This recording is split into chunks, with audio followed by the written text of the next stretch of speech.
Estamos falando sobre os 3 modelos de gestão, quais sejam o modelo participativo, modelo diretivo e modelo paritário. Já falamos sobre o modelo participativo, nesse momento vamos falar sobre o modelo diretivo. Que modelo diretivo é esse? Para que ele serve? Como ele é aplicado? Qual tipo de organização aplica esse modelo diretivo? Modelo diretivo. Bom, desses 3 modelos, vocês já aprenderam o que é o modelo participativo. Então, modelo participativo, como vimos, é aquele modelo onde os colaboradores participam dos processos, participam também do know-how de como fazer, da melhor forma de você trabalhar os seus produtos, a melhor forma de trabalhar os seus serviços. Você viu também, percebeu que o modelo participativo não se implanta da noite para o dia em uma organização que tem outro modelo que não seja esse. Por quê? Requer tempo, requer planejamento, requer, no mínimo, um projeto detalhado para que você possa aplicar esse modelo participativo e ter o melhor que ele pode proporcionar para você na sua empresa. Bom, e o modelo diretivo? O que é o modelo diretivo? Modelo diretivo é justamente o oposto do modelo participativo. Se no modelo participativo os colaboradores participam de tudo, até mesmo do processo decisório, no modelo diretivo, os colaboradores não são colaboradores, são funcionários. Funcionários estão ali para fazer o que eles foram contratados e manda quem quer, obedece quem tem juízo. No modelo diretivo, predomina a autocracia. A autocracia predomina no modelo diretivo. Existe a figura do líder, ou dos líderes, né? Tem um processo, tem um desenho do organograma muito mais verticalizado e predomina aquele líder autocrático, autoritário, ditatorial, né? Então, se uma gestão, por exemplo, ela é participativa e tem um líder que seja autocrático, ditatorial, centralizador, ele não adequa a essa organização, ele vai trazer muito mais prejuízo do que benefícios, né? Muito mais percas para a empresa, porque o seu sistema de trabalho é completamente diferente. Então, ele vai ter que procurar uma outra empresa para trabalhar ou mudar completamente as suas características, de forma a se adequar ao modelo diretivo, né? Esse modelo diretivo, se você perceber, é aquele modelo que predominava nas organizações enquanto organizações mecanicistas. E até hoje, as empresas que utilizam o modelo diretivo são organizações chamadas de mecanicistas, onde predomina a centralização do poder, o organograma muito mais verticalizado. Você tem que bater continência para um, para outro, para outro, para outro. E quanto mais sobe a hierarquia, mais centralização de poder, né? É como um triângulo, né? Quanto mais se aproxima da ponta, mais centralização do poder. E a base, quanto mais vem para a base, mais os colaboradores que trabalham ali realmente no operacional, né? Então, o que nós temos que perceber é que esse modelo tem também as suas características básicas. Qual que é a característica básica, ou quais as características básicas do modelo diretivo? Aí, autoridade formal. Tá, mas no modelo participativo não existe autoridade formal? Existe uma autoridade formalizada, mas formal aqui no sentido de zelo exacerbado, um zelo por demais da autoridade, né? Então, um líder geralmente é aquele líder mais carrasco, né? Mais cara fechada. Geralmente, os líderes nesse modelo são líderes mais coléricos, então são pessoas mais firmes, não são pessoas de muita conversa, geralmente. Por quê? Porque o modelo ele proporciona isso. As pessoas obedecem mais pelo medo do que pelo compromisso com a organização, do que pelos resultados que ele pode ter, pelos benefícios da empresa, até porque nesse modelo diretivo sai fora a questão de premiação. No modelo diretivo, não tem essa questão de comemorar resultados com benefícios para toda a equipe, né? E tem uma coisa interessantíssima nesse modelo e complexa, porque geralmente, quando a equipe não consegue alcançar os resultados, então geralmente essa equipe ela é penalizada de alguma forma, tá? E quando a equipe consegue alcançar os resultados, geralmente quem leva o crédito de tudo isso é o líder e não a equipe. Por quê? Porque ele é centralizador, né? Tudo está no líder, menos as coisas ruins que acontecem. Então, assim, autoridade formal no sentido de um zelo muito exacerbado, um zelo por demais, onde os colaboradores são até inibidos de manifestar qualquer opinião. Muito pelo contrário, né? Quando você fala de modelo diretivo, você está falando de um modelo que nem permite a participação, não se permite dar sugestões no modelo diretivo. O modelo diretivo, o funcionário, que na realidade ele é visto como funcionário, não como colaborador, ele não pode nem fazer sugestão, nem reclamar jamais. Ele não pode sugerir, reclamar jamais. Né?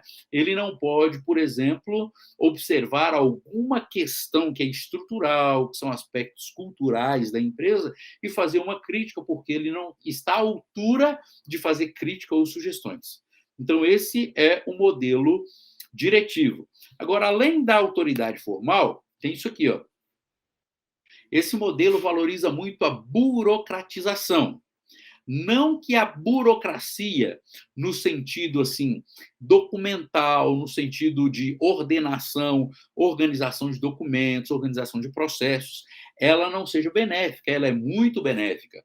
Mas na organização diretiva predomina a burocracia. Mais valem os processos do que as pessoas. Mais valem os resultados do que as pessoas que alcançam ou que auxiliam a alcançar o resultado. Então, há uma valorização extrema da burocratização. E muitas vezes isso acaba travando os processos. Se um funcionário, por exemplo, ele quer alguma coisa, ele geralmente enfrenta muitos entraves porque os processos são muito grandes para chegar até onde ele quer.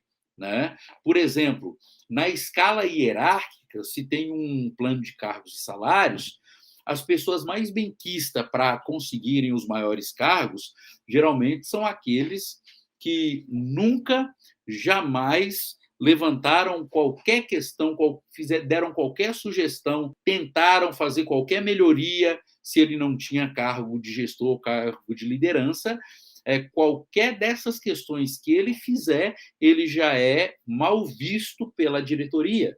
Então, processos centralizadores. Uma outra questão, como dissemos, o organograma ele é mais verticalizado, né? Ou seja, nós temos muita definição de cargo, nós temos, em cada definição de cargo, nós temos lá as definições das tarefas muito pormenorizadas para cada um. Por quê? Porque o camarada ali ele é contratado para fazer aquilo e ele tem que fazer aquilo. Se a empresa sugerir uma outra função para ele que não é a dele, sequer muitas vezes ele tem direito de reclamar. Nessas empresas, geralmente, as empresas que mais se tem desvios de cargos, né? Desvios de funções, que são processos ilegais praticados dentro das organizações. Então, tem que ter muito cuidado com essas questões. Falamos aí da descrição mais detalhada do cargo, justamente porque ele vai ser cobrado, ele vai ser pressionado. Como funcionário de uma empresa com essas características, ele será pressionado, ele será cobrado e muitas vezes oprimido. Quanto mais o grau maior de diretividade, mais esse funcionário será cobrado, né? E aí ele vai ser oprimido. Se ele não alcança os resultados, ele é penalizado. Então, para você ter uma visualização mais clara, aqui é uma figura também adaptada aí do livro Teoria Geral da Administração, do Maximiano. Então, olha só, as organizações mecanicistas, então, são aquelas organizações que zelam pelo modelo diretivo. O que predomina na organização mecanicista ou no modelo diretivo? A autoridade. Então, a autoridade acima de tudo e inquestionável. Tá? Hierarquia. Se zela muito pela hierarquização, para que fique muito bem claro, muito bem definido que eu sou maior do que você na organização, né? Porque eu tenho um cargo de gestão, um cargo de liderança. E é muito o zelo maior pela obediência, né? Geralmente, os líderes eles podem oprimir tanto seus funcionários a ponto de terem uma característica servil. Tá? Nós temos muitos modelos diretivos, algumas, na verdade, não tantos assim, porque estão saindo do mercado a maioria, mas nós temos organizações com muitos modelos diretivos que, às vezes, esses modelos eles acabam resgatando a escravidão do passado, em alguns casos. Tá? Então, tem que ter muito cuidado. Não que o modelo diretivo não tenha sido utilizado e tenha tido muito resultado em muitos tempos atrás, mas talvez não seja o modelo mais adequado para a atual situação e para todos os segmentos ou ramos de negócio. Né?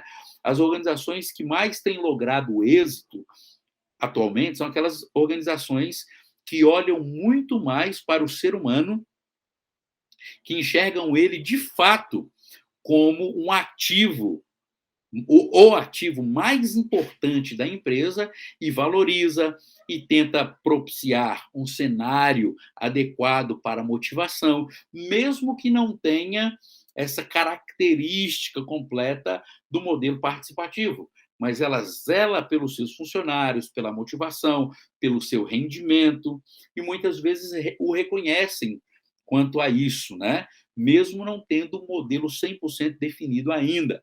Então, temos que prestar atenção. Ah, mas quer dizer que nenhum tipo de empresa pode ter modelo diretivo? Não estou falando isso, né? Por exemplo, o Exército Brasileiro, a polícia, né? Polícia Militar, Polícia Rodoviária, Polícia Federal, geralmente tem muitas patentes, geralmente está movido muito mais pelo modelo diretivo, mas tem uma característica específica, né? Agora, o modelo participativo, como vocês podem ver aqui, ó, que já vimos lá atrás, são as organizações orgânicas, que zelam pela autogestão, pela disciplina e pela autonomia. Então, perceba que o modelo diretivo ele é justamente oposto, 100% oposto ao modelo participativo. Tá? Então, esse modelo ele tem trazido ao longo do tempo, desde a década de 90 para cá, as empresas que ainda possuem esse modelo diretivo, eles têm colhido muitas questões complexas. Por exemplo, as empresas que mais possuem processos trabalhistas são aquelas empresas que zelam pelo modelo diretivo. E a maioria dos processos, muitas vezes, não tem nem a ver com cálculos financeiros, de demissão, que não me pagou correto. Não, não. A maioria do problema do modelo diretivo, enquanto processos trabalhistas, são processos, por exemplo, pedidos como danos morais. A pessoa geralmente era oprimida, a pessoa às vezes alega que desenquadrou um quadro depressivo, algum problema mental, psicológico, justamente por causa de tudo que ela sofria dentro do modelo diretivo. Né? Então, tomem bastante cuidado com esse tipo de modelo. Ele é muito difícil de ter o melhor resultado no atual cenário, independentemente do tipo, do nicho de trabalho, né? Ou de serviço, ou do público que ele esteja voltado, né? Enquanto público-alvo. Então, tome bastante cuidado com as organizações mecanicistas. Talvez a sua organização, como empresário, como gestor, como líder, seja esse modelo. E talvez é hora de você pensar uma forma de afrouxar um pouco mais as rédeas, com o objetivo de deixar os colaboradores terem mais espaço, diminuírem as partes negativas e deixar só as partes positivas, né? Por exemplo, como falamos lá, o líder do modelo diretivo tem que ser um líder autocrático. E esse líder autocrático, às vezes, ele é muito bem visto e recebido em épocas de turbulência, turbulência financeira, turbulência de mercados, tá? Porque geralmente ele tem um pulso mais firme. Então, não é de tudo ruim o modelo diretivo, mas o que nós devemos olhar é para potencializar aquilo que é bom e minimizar aquilo que é ruim dentro desse modelo, o modelo diretivo. Se esse é o modelo da sua empresa, olhe, perceba, analise o que se pode afrouxar de regras e o que a gente pode continuar fazendo assim. Será que não é hora de mudar o seu modelo de gestão? Ou pelo menos fazer, pelo menos tentar fazer uma espécie de hibridização, pegando alguns pontos positivos de outro modelo, até que você tenha uma maturidade de uma definição plena de um modelo melhor? Ou não? Ou será que esse modelo aí é o modelo que precisa para o seu tipo de organização, para o seu tipo de empresa? Quem pode me responder isso é somente você. Olhando em visões gerais, o modelo diretivo ele tem muito menos mercado do que o modelo hoje participativo, né? Então a gente vê melhores resultados hoje dentro dos modelos participativos.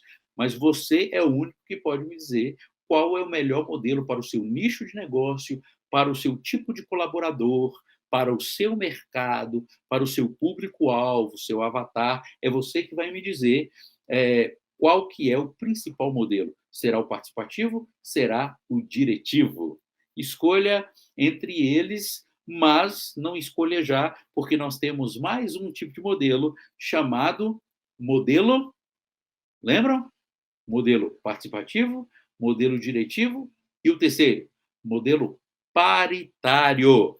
Sobre ele nós vamos falar nesse momento.